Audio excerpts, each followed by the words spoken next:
Thank you, Deepti, for the introduction. I welcome you all today. Well, Jayanta Banerjee is the global CIO at Tata Steel Limited, focusing on IT, digital, and plant automation lead transformation to create business value. He has been a business leader in TCS, focused on the products and platforms business strategy and governance. Jayanta has been the business leader and global head of TCS's energy and resources business. He has been instrumental in nurturing many strategic partnerships for TCS and now driving a significant business value transformation program at Tata Steel as CIO, leveraging new age digital IT and plant automation. Jayanta also works with Niti Aayog, CII, NASSCOM, and other industry forums on Industry 4.0 initiatives. Jayanta, it is my privilege today to welcome you on the virtual dais. Thank you. So, Jayanta, my first question to you today is, please give a brief on the digital transformation program undertaken by Tata Steel. Over to you, Jayanta.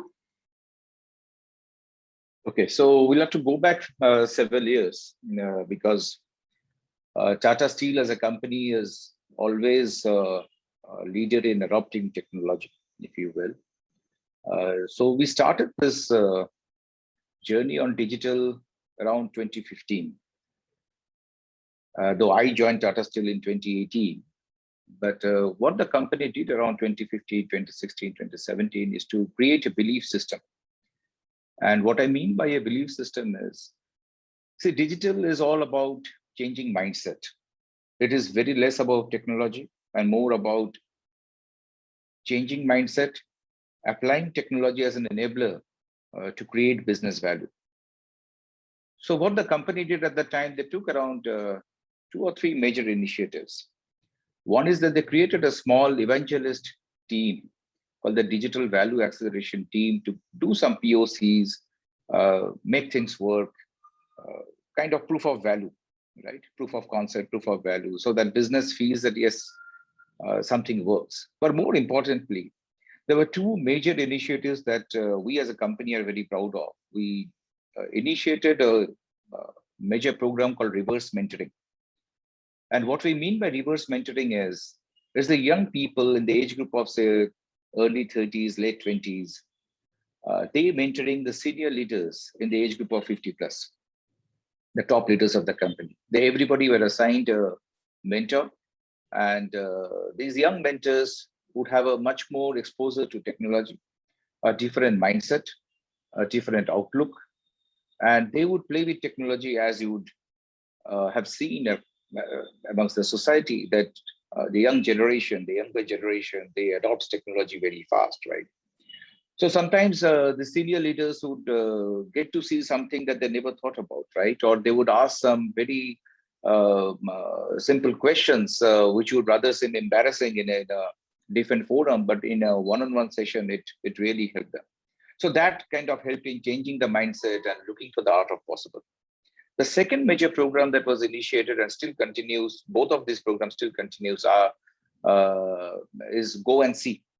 So the company's senior leaders who went towards the West, visited companies, not necessarily manufacturing, across industries, and then try to learn that what the other companies are doing in terms of digital transformation and what's the art of possible. So what they take back and what we still take back from these initiatives are open your mind, open your outlook towards the art of possible, right? And it's all about that. So that was a belief system that was created, still going on.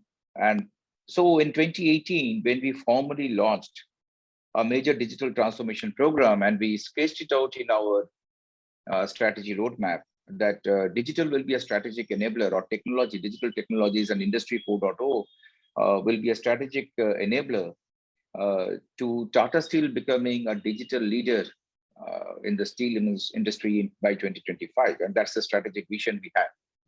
So we have a vision, we have a strategy, and we needed a mission statement. We gave ourselves a mission statement that we said that we will make substantial improvement in EBITDA, upwards of $1 billion, almost 14,000 crore. That's the target we took in a span of 4 to 5 years, right? So we took that audacious ambitious target and said, let us go ahead with this program. And thereafter, we organized ourselves in a very customer-centric organization. So we had IT as a separate organization earlier. We had automation, that's the level 2 systems, the PLCs, the SCADAs, and all that. So we brought that in under the fold of IT. We brought this digital value acceleration team within the fold of IT and became a one IT organization, which will serve as a service provider to Tata Steel as an end consumer within the organization. So we did that, and we came together as one single team, made the team very customer-centric, moved IT from back office to front office. That was the first major transformational change we did. Injected customer account managers, client partners into the business organizations and tried to understand what the business needs are, and also to represent what technology can do into the business. And that push and pull really worked out well for us.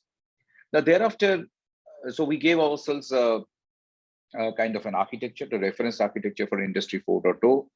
I firmly believe that you need to build roads before building cars. So we had a 7-layer architecture. We still follow that religiously. So invest heavily.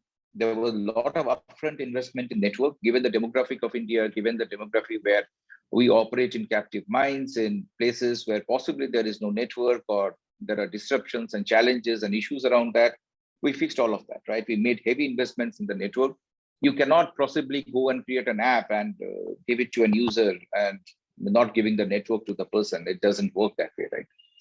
So network was one aspect. Cybersecurity, I think, is an extremely important subject that we need to focus on before we embark on any digital journey, because every sensor you put out there, every data that you put in motion, you need to have a huge focus on cybersecurity, both on the IT layer as well as the OT layer inside the plants and operations. So we made heavy upfront investments there, still making investments there. And then we took the company on a journey to cloud. So from 100% on-prem manufacturing technical landscape, which was 100% on-prem, we moved to 85% on cloud today. And we need to do more. The balance 15% is by design at this point in time because of the latency requirement. Because you move everything to cloud, you won't meet the latency requirement where you need data, high velocity data in less than 2.5 milliseconds and all that. But with the advent of 5G, possibly that issue will also go away in the future. So we are significantly on cloud. That gave us what? That gave us a fantastic data framework. So we have the network layer, the cybersecurity layer, and the cloud layer, that is the infra layer base. Then on top of it, we build the sensorization layer. That is, we put smart sensors, we work with the OEMs to read from the equipments, and a lot of it. That subject is pretty broad. That is core of Industry 4.0. We started doing that. Then the level 3 layer, that is the application layer. These are all the data acquisition systems, which all got converged into a data layer, which I call is a virtualization layer. It does not matter from where the data is coming, but if you can create a virtualized data layer, which gives you a single version of truth, I think that's the most difficult task to achieve, and we are still working on that. But that is the biggest challenge the industry, if they can surmount this challenge, and that will do us a lot of good. So these are the first 4 layers, which I call as a macro, that fundamentally every digital transformation program would need as a prerequisite, because otherwise you won't be able to scale, you won't be able to create the single version of truth, you won't be able to create or analyze the data and create the much needed insights, the business insights, to give it to the end user or at the consumption layer. On top of these layers, that is the infra, the sensorization, the application, and the data layer, lies the business layer, where we can call it a micro or the decentralized layer, where we have analytics, and insights, we have AI, artificial intelligence, and finally, the intelligence and insights we create, we render it through the visualization layer, right? So where you look at a screen, look at a good Tableau dashboard or an MIS or whatever, and then enable the business to take better decisions, better understanding of what is going on a daily basis. So this is the 7-layer reference architecture we have religiously followed, and happy to say that we have around almost 810 models, both descriptive, prescriptive, predictive models, that are running in the operations today, and we intend to do more and more of that. So moving on. So with this data framework that we have created, our fundamental transformation strategy has been always in three dimensions, that is cloud, data, and AI. So cloud, I think we are done almost. So we will wait for 5G or the latency issues to be solved with technology to possibly go a little further, may take it to 90-95% from the current 85% landscape. We have progressed a lot on the analytics and AI, and we are almost there on a single version of truth, right? So the data democratization, that is today, there is so much of uptake on data, and everybody's using a dashboard. People have access to the data that they were never having access to earlier. So harnessing the data to around from whatever it was earlier unmeasured to around almost 1.75 petabytes of data today measured, that we are able to analyze, able to read, and able to do something with it. So moving on, what we have also looked at after this is that business operates in silos, right? So the maximum value loss happens at interfaces between the two silos. And we can also maximize the value potential if we integrate systems. So we did that. And then with the systems integration, I would take you to platforms. That is where we have invested in. And these platforms are really the connected platforms, we call it, whether it is connected assets, which is fundamentally reading from the sensors and doing analytics and driving reliability and predictability. Whether a machine is going to go down and we will have a breakdown, or we can we reduce the unplanned or the planned shutdowns and the planned so just to increase the production realization by keeping the uptime greater than a certain percentage. That is what we can do through advanced analytics today, driving the predictability and reliability. So if you look at connected people, we are able to track every person who is coming inside the premise and leaving exit from the premises after the work hours are over. So their real time, we get data from their movement every 2 seconds, right? And what we can do with that is that any safety, and this is primarily done for safety perspective, any intervention that is required, the person is working in a hazardous area and the person needs some intervention, or there has been some safety issues, we can immediately intervene. We can also look at the entire COVID response. What happened became real time, digitally enabled. So we could track the real time risk at the entry, that who should we allow in today, because who has a higher risk potential because of social contacts, or whoever is okay. We could manage the entire footfall real time, right? And we could also provide the medical intervention that are required to keep the person safe and healthy, right?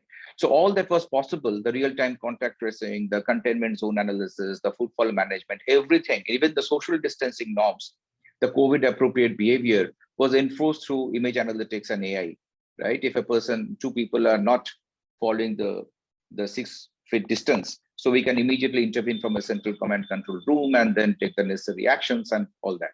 So in short, this connected people platform served us well. It also serves us from a productivity perspective, because it also can track that how much time I'm spending in productive range time at works and all that. The other aspect is connected customer, where we have a 360-degree view of the customer. Our distributors and dealers were able to sell steel online, right? Our steel and services and solutions online, and there is a more and more uptake of that. The other aspect is connected processes, where we are able to, through advanced analytics, kind of differentiate between the local optima and the global optima, right? And these are the platforms. I'm giving an example which drives integration and operates on a single version of truth, brings the power of data, the power of analytics to drive better insights and better decision making for the company. Now, that's a major part of the transformation journey we are on. And then we are also measuring the uptake, how much uptake we have, how much of consumption of digital technologies or digital apps and application, how people are moving from the orthodox kind of work to a digital worker, the shift in the work paradigm we are seeing, that has been fantastic. Every graph points north, northeast, right? And we want to do more of it. Then moving on, what we are looking at is that benchmarking externally, benchmarking internally. So what is our best ever performance? Are we doing better than what we have been doing yesterday? So that is one measure. The second measure is that We are looking at World Steel. We have been awarded the World Economic Forum Global Lighthouse, the only company possibly who are having steel company globally who have three global lighthouses. One is the European operations, IMODEN, the other one is the Kalinganagar operations, and more recently, the Jamshedpur operations, which is a 110-year-old. The factory has also been awarded the global lighthouse status, so from World Economic Forum. So that's fundamentally a testimony for our journey and work on the Industry 4.0 area, right? But we have to do more. We have to do more. We are creating business value, and we are seeing that how to move the work from on-site to off-site, right? And in a manufacturing and steel industry, there's something very difficult to do. It is very physical industry. So how can we move from this physical industry to a more as a mix of physical versus virtual? Can I do more and more work from the screen? Can I look at digital twins and take decisions sitting anywhere? So it is anytime, anywhere compute environment. So that is where the journey is on, and that will take some time. The autonomous operations will take even further time. We have to also look at the socio-economic demographic of this part of the world. So we are on a journey, and that's a broad answer to whatever we have been doing over the last 3 to 5 years related to digital transformation. Sure, Jayanta, it's wonderful to know about all the initiatives. In all that you also mentioned, security and AI. So now, if you can, please enumerate on the benefits thus far out of AI and cloud program, and if you could possibly share some statistics. No, more than statistics, see, statistics are fine, but more than that, as I said, that we are on track on our 14,000 crore journey. So we are pretty happy in terms of what progresses we are making in terms of the potential and the cash in bank from a EBITDA perspective. That's on track, right? We have nothing to complain about. And we are not running only the digital transformation program. We have our own process transformation program, but more and more we are seeing overall improvement. If I look at Tata Steel ecosystem, digital is taking the center stage. It has almost crossed 50% of the initiatives are now digitally enabled, which we started with, say, less than 1-2% a few years back. And it progressively moved up, and possibly in the future it will be a significant portion of the entire transformation that is running in the company, because every part of the value chain, every process is getting re-engineered and reimagined and being digitally enabled. And that is how it will be. And it's not limited to only Tata Steel, but that is how the entire world will see that way going forward.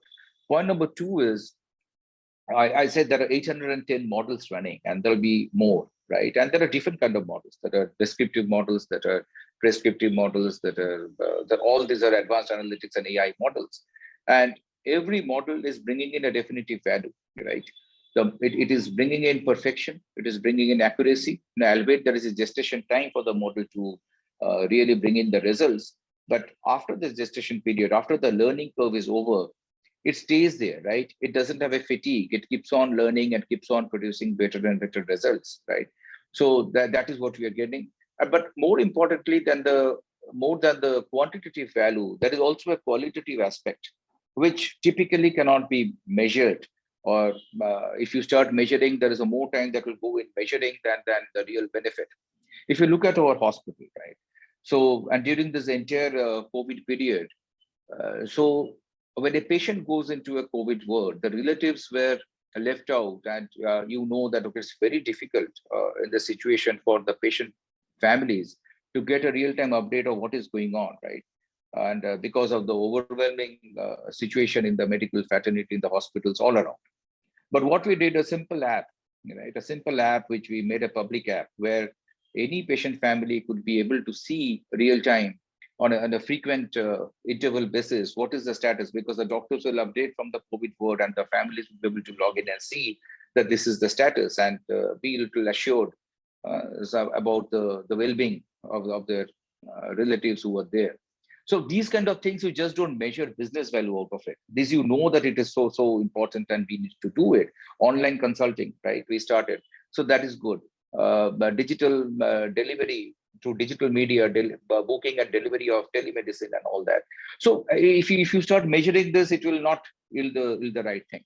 You can measure yield energy throughput quality, right? And with that measurement only, we have been awarded the World Economic Forum Global Lighthouse status because they went through every analytics and measures and saw that there is a real value that is coming out of it.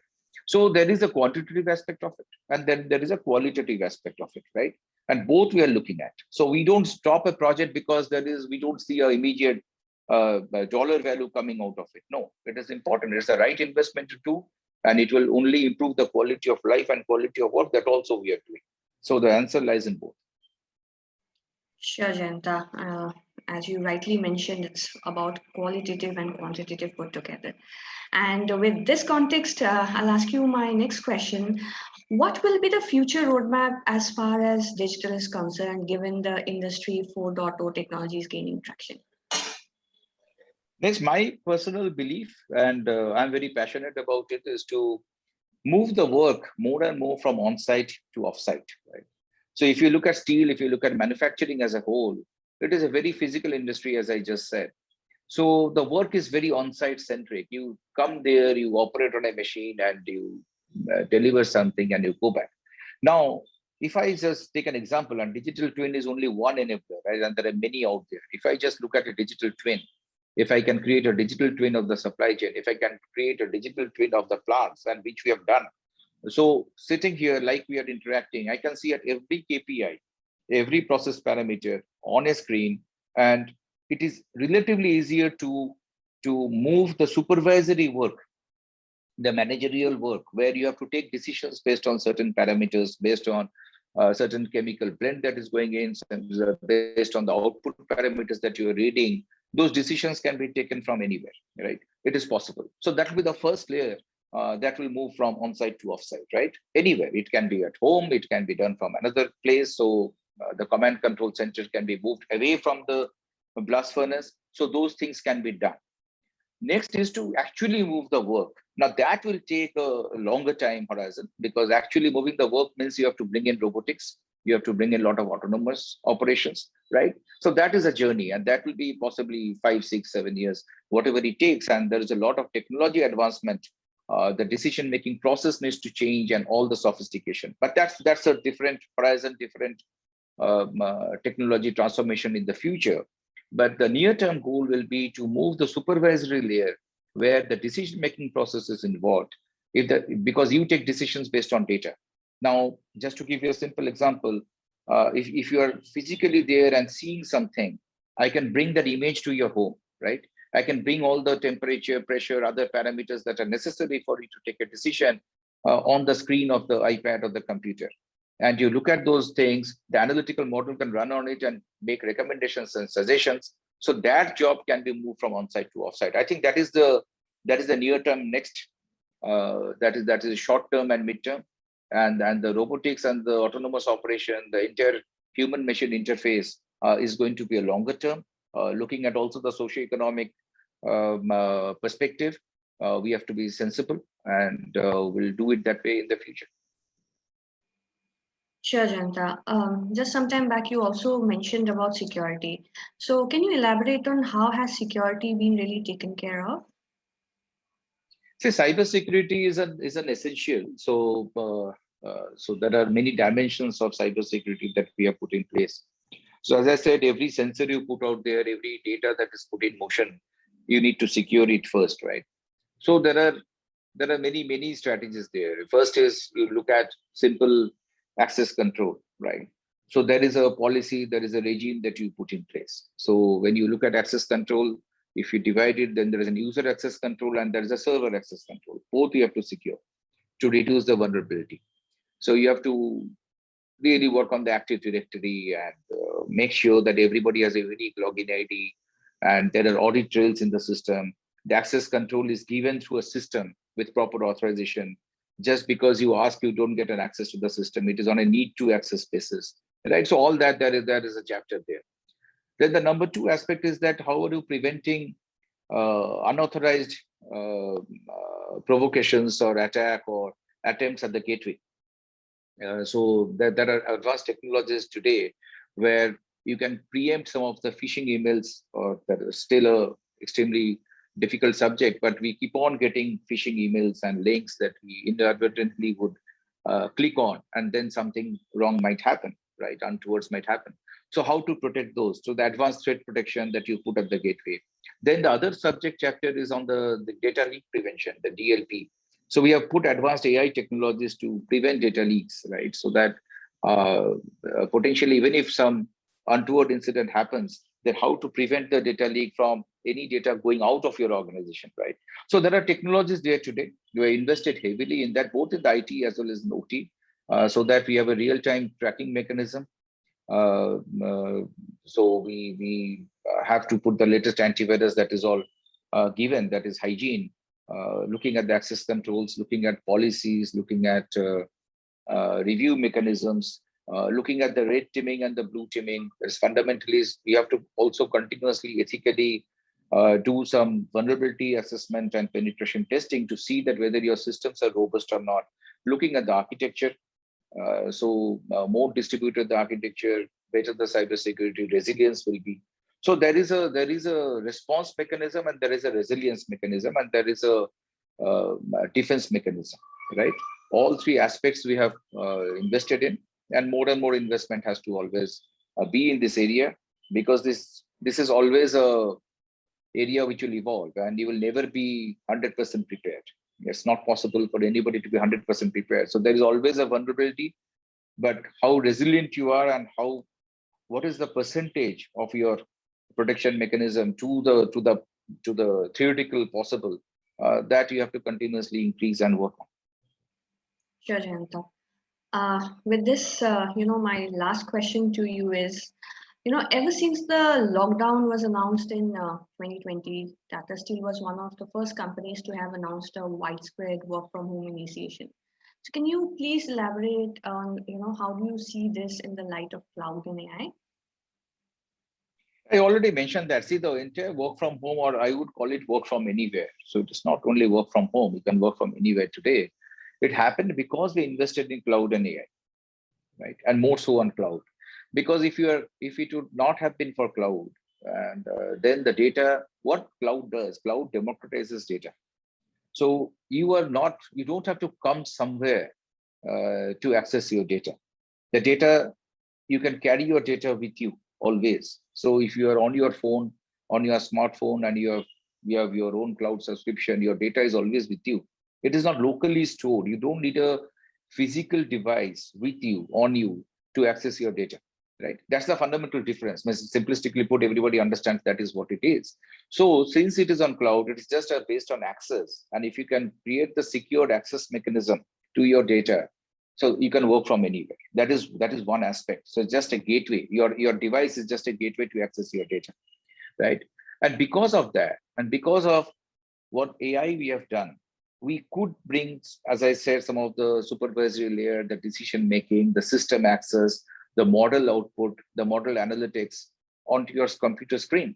So fundamentally, we are able to conduct business and transact business as effectively, if not more effectively, than you would have been doing it from your office premise, right? So today, from the comfort of your home or from anywhere, you can access into the computer systems through a secure mechanism, which is, again, as I said, there are AI mechanisms we have put in place to make it more secure access, a robustly secure access. And with that, we are able to work from anywhere. So I call it the anytime, anywhere compute environment. And that has served us well during the entire pandemic. But the point is that the new normal setting in, how much of this value we retain and not let go, that is very important for the industry to also understand that there is a huge advantage that this calamity has created as well, by giving us this mindset shift and an understanding and belief that we can work from anywhere. We need to hold on to it as much as possible, not letting it go and wasting the crisis. Sure, Jayant. I'm done on my part. Is there anything else you want to add? And I think that is good. And thank you for giving me the opportunity to speak as usual. Thank you. Thank you so much, Jayanta, for the wonderful insights. Truly, truly great to hear from you. Thank you once again for sparing your time today and delivering this value-laden discourse. Stay safe. Okay. Thank you. Stay safe. Thank you. Bye-bye.